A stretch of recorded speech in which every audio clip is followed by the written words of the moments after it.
You're gonna try it, but you don't like fish. I'm like DC, I'm afraid of that whole thing. Every year, millions of pounds of artificial food dyes and hidden additives make their way into what we eat. And that is just scratching the surface.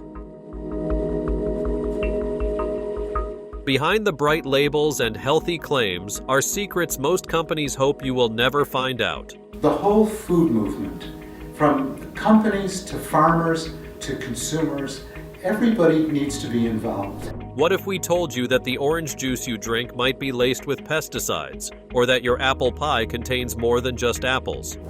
Here are the 15 products you won't ever buy again, knowing how they are made. Part of the whole Make America Healthy Again shtick, touted by Trump and RFK Jr. on the campaign trail, is that Americans need to have better food to eat, which, true, absolutely.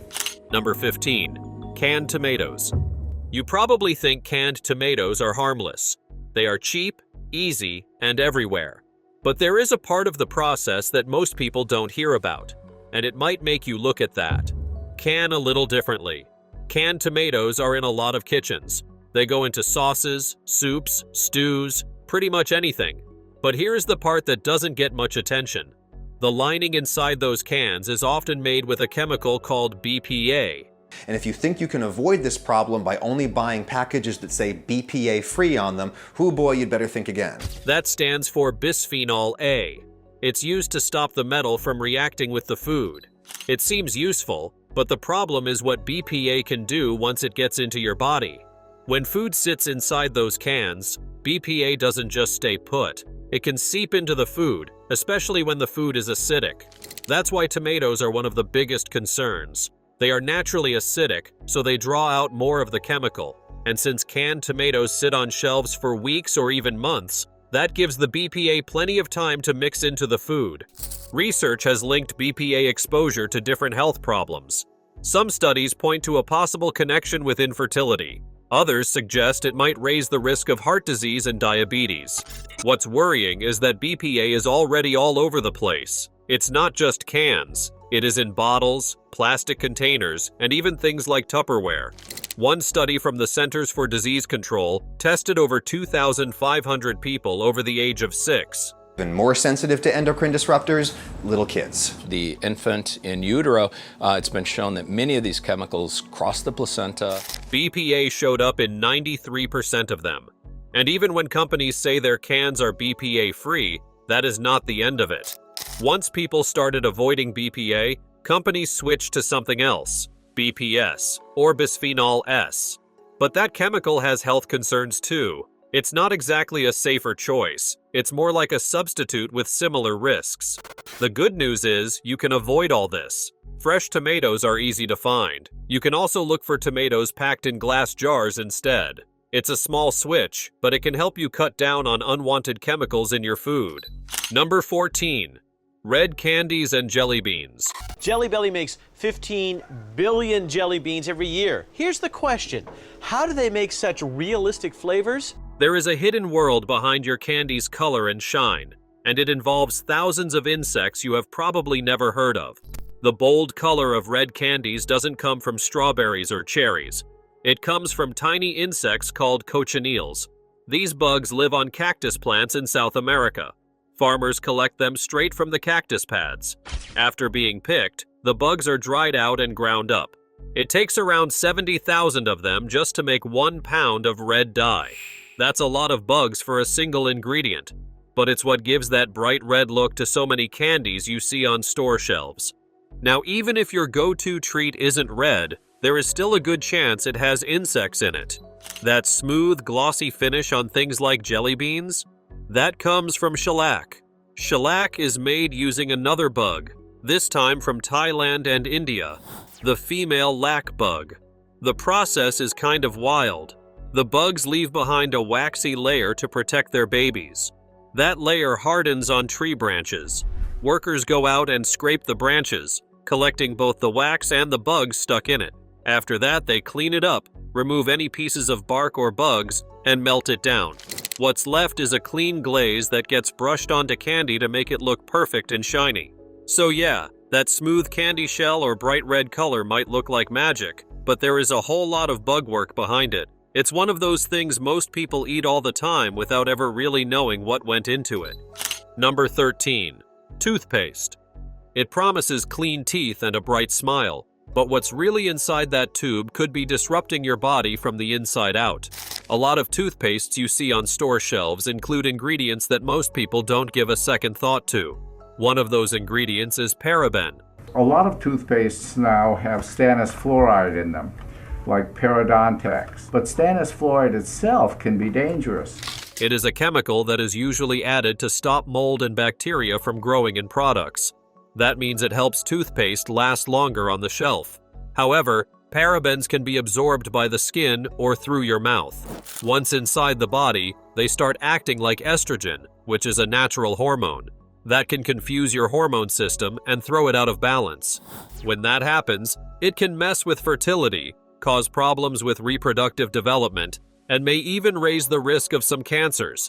So a small thing added to keep toothpaste fresh can actually lead to much bigger issues. Now there is also something called triclosan. That is another chemical found in some toothpaste brands. It is there to kill bacteria, but research has shown it can also do more harm than good. Triclosan has been linked to skin irritation and has been found to make people more sensitive to certain foods. That means it can actually help cause allergies you didn't have before. Triclosan is another one that messes with your hormones. But instead of copying a hormone, it can lower how much testosterone or estrogen your body makes. And that matters. A drop in those hormones can lead to fertility problems in both men and women. So, next time you are reaching for toothpaste, it might be worth checking the label first. What's meant to keep you clean could be doing something else entirely. Number 12. Chicken. What if the chicken you are eating isn't quite what you think it is? Not in a horror movie kind of way, but in a slow, silent kind of way that sneaks into your daily meals without much warning. Chicken is usually seen as one of the healthier meats. It is full of B6 and B3 vitamins, which help with brain function, your immune system, and nerves. But even with all that, something shady has been going on in the poultry world, and it's been happening for decades. Back in the 1970s, poultry companies figured out a trick. They started using a method called plumping. Basically, they inject raw chicken with salt water. The idea was to make the meat seem juicier and more flavorful, and it's still happening today. It's legal as long as the packaging mentions it in some vague way. That is where labels with words like enhanced or contains chicken broth come in. What's actually happening is that salt water is being pumped into the meat, making it heavier. That way, companies can charge more per package. In fact, you might be paying more and getting less real chicken. But it is not just about the money. The bigger problem is health. A normal chicken breast without any plumping has around 45 to 70 milligrams of sodium. But a plumped one? That can shoot up to anywhere between 200 and 500 milligrams. That's a big jump, especially when you are only supposed to have about 2,300 milligrams of sodium a day. Eating chicken that has been plumped can push you toward a high-salt diet without you even realizing it. Over time, that can raise your blood pressure and increase your chances of getting heart disease. The worst part? You probably can't tell just by looking. Plumped chicken doesn't look strange or different, but if the label says brined, enhanced, or natural broth, it's a clue. That chicken's likely been loaded up with salt water. Number 11. Ice cream. Some things in food labels make you pause, but others leave you wondering how they ever got there in the first place. What if we told you ice cream, beer, frosting, and even some meds might have something in common with antifreeze? It is called propylene glycol. Sounds like something from a chemistry set, and in a way, it is. This ingredient shows up in all kinds of things like paint, laundry detergent, fertilizer, and yes, antifreeze. But before you panic about what is in your dessert, let's break it down. Propylene glycol is a clear, slightly thick liquid that has a faint sweet taste. It doesn't have much smell, and its job is pretty practical. In antifreeze, it keeps things from freezing. In ice cream, it does the same by stopping ice crystals from forming. That's what gives your favorite frozen treat that smooth texture instead of turning it into a block of crunchy ice. Now, the word antifreeze being tied to food sounds bad. But here's the thing. Propylene glycol is only dangerous in large amounts, like really large, the kind you'd never come close to eating unless you were trying to. It would take around 100 times more than you would usually get through your diet to be harmful. Honestly, if you ate that much ice cream, you would be more likely to run into problems with your blood sugar than the ingredient itself. But let's move to something even weirder called castoreum. It's a substance that comes from beavers, specifically from glands near their rear ends. They use it to mark territory, mixed with their urine. Gross? Definitely. But it also smells surprisingly sweet, kind of like vanilla mixed with raspberry. Back in the early 1900s, people started using it as a vanilla substitute. And even though companies say they have moved on from using castoreum, they are not legally required to say if it's still in the product. That means when you see natural flavoring on a label, there is a tiny chance your dessert includes a drop of beaver gland. Number 10. Chewing gum. Have you ever wondered what is actually in your chewing gum? You might think it's just sugar and flavor, but there's something surprising hiding in that stretchy texture. Something that starts on the back of a sheep. Chewing gum needs a gum base, and that is where things get interesting. The base isn't just one thing, it is a mix. It usually includes polymers, plasticizers, resins, and a strange addition called lanolin. Lanolin is a greasy substance that comes from the oil glands in sheep. It is what makes their wool waterproof and soft. This stuff isn't harmful. In fact, it is used in all sorts of products, like lotions and lip balms. But when it comes to gum, lanolin helps keep it soft and chewable. That soft bounce your jaw gets used to while chewing? It's so soft. I think I might have added too much flavor though. Lanolin plays a part in that. Still, it does make you think twice. It is not exactly something most people expect to be chewing, and it's not like it's clearly labeled either. Gum packages rarely say exactly what's in the gum base. It could be there or not. There are no rules saying the company has to tell you. So if you are someone who wants to skip animal byproducts, it is best to choose gum that's certified vegan. That's really the only way to know for sure you're not chewing something made with sheep oil. For now, just remember, the thing that gives gum its signature chew might be a tiny drop of something rubbed off a sheep's wool. Most people never notice, but now you will probably think about it the next time you pop in a piece. Number 9. Protein shakes. These days, almost half of Americans drink protein shakes regularly. They are seen as a fast track to stronger muscles, better health, and even a boosted immune system. But behind the glossy packaging and sweet flavors, the source of that protein is kind of odd, especially if you are using whey. Whey is the most common protein used in powders, and believe it or not, it's basically a leftover from cheese making. When milk is heated and curdled using bacteria and a special enzyme called rennet, the curds turn into cheese. What's left behind is a watery liquid, whey. That liquid gets filtered to take out the carbs and fats. Then it's dried using blasts of hot and cold air. What is left is a powder that doesn't smell great and definitely doesn't taste amazing. That is why companies add flavors like chocolate, vanilla, or strawberry to cover it up. So far, not too terrible, right? But here is the thing. Some research says that the hormones in dairy products could be linked to problems like acne, hair loss, and even higher cancer risk. Other studies say the opposite, so it's hard to be sure. But when it comes to how that powder is made, that's where things get concerning. One of the cheapest ways to process whey uses a method called ion exchange filtration. It's effective, but rough. It can strip away some of the nutrients and leave behind chemical traces. That means the cheaper protein powders might have small amounts of heavy metals like lead, mercury, arsenic, and cadmium.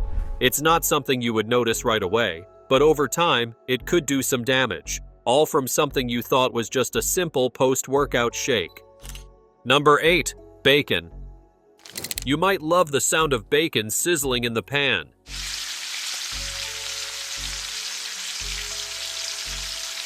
It's familiar, comforting even. But what if that tasty breakfast treat came with a hidden cost you never saw coming? To get that classic look and flavor in things like bacon, salami, sausage, and jerky, the meat has to be preserved. That is where methods like curing, smoking, drying, or salting come in. One key ingredient used during this is sodium nitrite. It helps keep the meat red, stops the fat from going bad too quickly, and keeps harmful bacteria away. On the surface, that sounds pretty helpful, but sodium nitrite doesn't always stay harmless. When it gets exposed to high heat, like when you fry bacon, it can change. It can form something called N-nitroso compounds. These compounds are where the real danger starts. Studies have found that they may mess with your cells and DNA. That kind of damage has been linked to certain cancers. It doesn't happen overnight, and not every strip of bacon is out to get you. But when you eat processed meats often, especially the ones cooked at high heat, the risk adds up over time.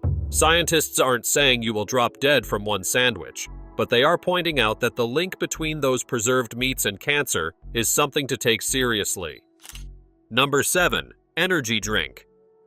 It is marketed as a shortcut to energy, but you're also getting a crash course in what not to put in your body. Take a regular 500 milliliter can of Monster Energy. Seems harmless, right? But it contains around 55 grams of sugar. That is more than what an adult man is supposed to have in an entire day, and that's just in one drink. The recommended daily max is 36 grams, so you're way over with just a single can. All that sugar doesn't just affect your waistline, it sticks to your teeth, increasing the chance of decay. Over time, it also contributes to weight gain, and carrying extra weight bumps up your risk of some serious health issues. That includes things like heart disease, type 2 diabetes, and even certain cancers. It's not just about a sugar rush, it's what comes after. Now, if you were to boil a can of Monster down, getting rid of all the water, you would be left with a thick, dark goop. It's sticky like tar. That shows just how much sugar is really in there. But the sugar isn't alone. There is a whole mix of other ingredients added for that energy boost. Things like taurine, guarana, ginseng, and L-carnitine. These can be helpful in small amounts, but energy drinks load them in. If you are drinking one every day, your body starts to feel the effects. The acids from these ingredients build up. This can mess with your blood's pH balance, making it more acidic than it should be. To fight this, your body pulls calcium from your bones and breaks down muscle to balance things out. So while you might feel more awake, underneath that boost, your muscles and bones are slowly paying the price. Number 6. Orange juice. So you are at breakfast, maybe thinking you are making the better choice. You skip the soda and grab a bottle of orange juice. After all, it is full of vitamin C, right? Seems like the smart move. But here is the thing. A 300 milliliter bottle of Tropicana has nearly as much sugar as a can of Coke. Not many people realize that. That's a lot of sugar, especially first thing in the morning. And if you are watching your blood sugar or trying to avoid that mid-morning crash, this might be something worth paying attention to. But the surprise doesn't stop with sugar. When you see labels saying 100% orange juice, you would probably think it's just juice from oranges. Simple, real. But it turns out that's not how it works.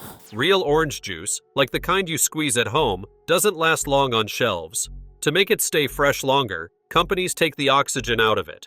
That extends the shelf life, but it also strips away the natural taste. What you are left with is something bland. So, how do they fix that? They add flavor packs. These aren't extra ingredients listed on the label because they're made from the natural oils and essences of oranges, but they're processed. It's how companies bring back that orange taste. Still, it's not quite the same as what you would get from a fresh orange. And there is one more thing. When companies juice oranges, they usually throw the whole fruit in, including the peel. That is a problem because those peels are often covered in pesticides. Some of those pesticides can slip into the juice. One type, called cholinesterase inhibitors, messes with the nervous system. Early research is starting to show it might even have links to dementia later in life. Orange juice can be a tasty way to get some nutrients, but it's important to be aware of what is in your glass. Considering the sugar content, added flavorings, and potential pesticide residues, it might be worth thinking twice before making it a daily habit. Number 5. Diamonds. They are small, expensive, and considered beautiful, but the process behind diamonds isn't nearly as polished. Getting diamonds out of the ground causes real damage. Mining companies dig deep into the soil, tearing apart land that used to be home to animals and plants. This doesn't just change the land's shape, it also messes with the water systems and ruins natural habitats. Some areas never fully recover. The soil gets stripped away, and nothing grows back for years. Now, here is something even more serious. A huge number of diamonds come from areas where violence is part of the trade. In certain places, rebel groups control the mines. They use the money from diamonds to fund their fights. Sometimes that includes forcing kids to work or being involved in human trafficking. And the people buying the diamonds might not even know they're connected to any of that. The people working in these mines often deal with unsafe conditions. In parts of Africa, workers are paid very little, and they still have to risk their health every day. The air they breathe in the mines is full of dust. That dust gets into their lungs. Over time, it leads to a disease called silicosis. It is painful, and it shortens people's lives. Some only live another 7 to 21 years after they are diagnosed. There is also the emotional side. A lot of miners leave home for long stretches to find work. Families get pulled apart. The money they make often isn't enough to truly support their loved ones, and people are left struggling both physically and mentally. The good news is, there are other choices now. Lab-grown diamonds are one of them. They're made in controlled environments, and there's no damage to land or harm to people in the process. So, while diamonds may shine, it's worth asking what's been lost to make them sparkle. Number 4. Perfume. If you thought perfume was all about flowers and spices, think again. Some of the most luxurious scents are made with something a little more disturbing. This ingredient, known as ambergris, is the hidden treasure of the perfume world, and it's as bizarre as it sounds. In the world of perfumery, it's often called the gold standard. It's rare, expensive, and known for giving a fragrance a soft, warm finish. When added, it can make a scent feel deeper and more lasting. You will usually only find it in high-end luxury perfumes because of how costly it is to source. Now, ambergris isn't made in a lab or picked from a flower. It comes from sperm whales, more specifically, from their digestive system. It is believed to be made when the whale's body reacts to hard, indigestible objects, kind of like a protective coating. All right, have you heard of this very expensive ingredient found in high-end perfumes that comes from whales? After a while, the whale expels it, and it ends up either floating on the water or washing up on beaches. While traditional methods of collecting ambergris involve finding it after it has been naturally released, its use still causes concern. Because of how valuable it is, there has been pressure to find more of it. That can lead to whales being hunted or harmed, even though the ingredient doesn't need to be taken directly from the animal. In some places, the trade of ambergris has led to illegal activity and accidental whale deaths. That is why a number of countries have banned it, trying to lower demand and keep whales protected. To work around the ethical issues, perfume makers now use lab-made ingredients like ambroxan. It's designed to smell and perform like real ambergris, but without hurting any animals. So the next time you are drawn in by a warm, lasting scent, you might just wonder what secrets are hiding behind it. Number 3. Skincare products. Celebrities are putting foreskin on their faces, and they are calling it skincare. It sounds like a punchline, but it's very real. And it's the latest high-end beauty trend sweeping Hollywood. Here is how it works. It starts with skin cells taken from circumcised newborn babies. These cells have a protein receptor called epidermal growth factor, or EGF. When this is applied on your skin, it tells your body to start making more collagen and elastin. Those two proteins are what keep your skin tight and smooth. Basically, the treatment tricks your face into looking younger. What is even more mind-blowing is that one tiny bit of discarded foreskin can produce over 1 million applications. So, a bunch of A-listers are out here getting fancy facials made from something most people never think twice about. The creams and injections they use are packed with this epidermal growth factor, and for some, it's become a regular part of their skincare routine. But here's where things get messy. In some cases, the EGF isn't just from leftover cells. It's taken fresh from babies in South Korea who have just been circumcised. That's where the controversy kicks in. Some people argue it's fine because the foreskin would have been thrown away anyway. Others say it crosses a serious moral line. It makes money off a procedure that not everyone agrees with, and the profit is huge. These treatments are expensive, way out of reach for most people. Now, whether you find it fascinating or flat out weird, this trend definitely isn't fading anytime soon. Number 2. Beer. For a lot of people, quitting alcohol isn't easy. It is tied to habit, social life, and routine. But there's one strange fact that might help push some folks to rethink what's really in their drink. Everyone knows beer is made with stuff like barley, hops, yeast, and water. That is the basic recipe. But in some cases, there is something else hiding in the mix. Something way less expected. It comes from a fish. More specifically, a fish's swim bladder. That is the part that helps fish float and sink in water. Once it's dried, it's used to make something called isinglass.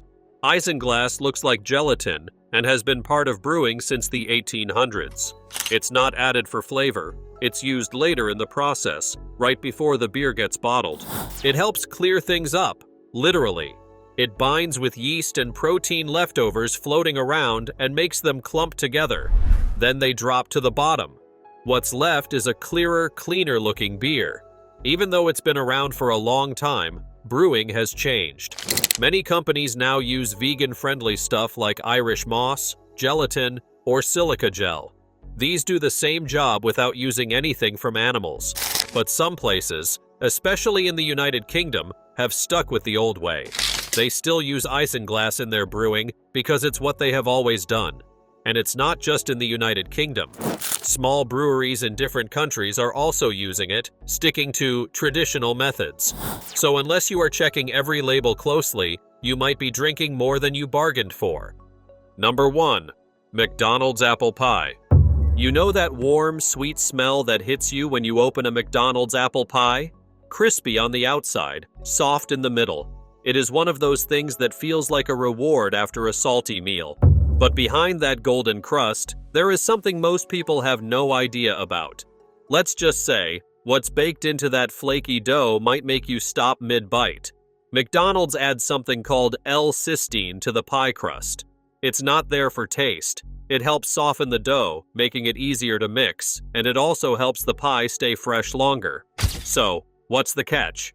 L-cysteine isn't just whipped up in a lab. Making it synthetically costs more. So about 80% of the time, it's made from duck feathers. That is right, feathers. Most of it comes from China, where they have found ways to pull amino acids from parts of animals that people usually throw away. But that is not even the worst part.